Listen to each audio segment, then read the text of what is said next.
Hello there, today I'm going to be giving you a quick guide on how to use your Thetford fridge in your motorhome. To turn on your fridge, all you have to do is just press the on button here, and you'll just see a little blue light show up, showing you that it's active.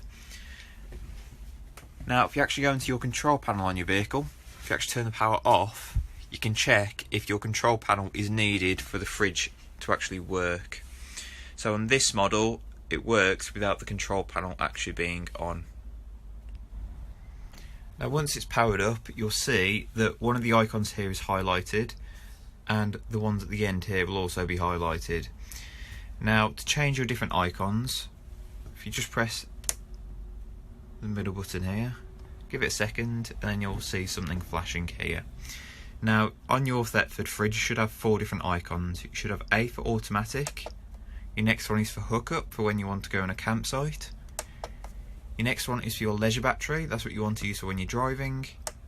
And when you're off-grid, you'll want to use your gas. So with your automatic button, that will always find the best power source that's best for your fridge.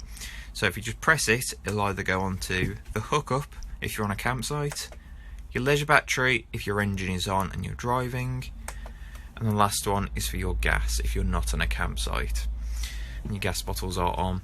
And then if you just want to click on one of them, so we'll go on the gas for example, press the middle button to confirm it, and the temperature, so we'll leave it on max for now. Press confirm, and then it's showing you what's active on your fridge. Hope this short guide has helped you to understand how to use your Thetford fridge. Thank you for watching.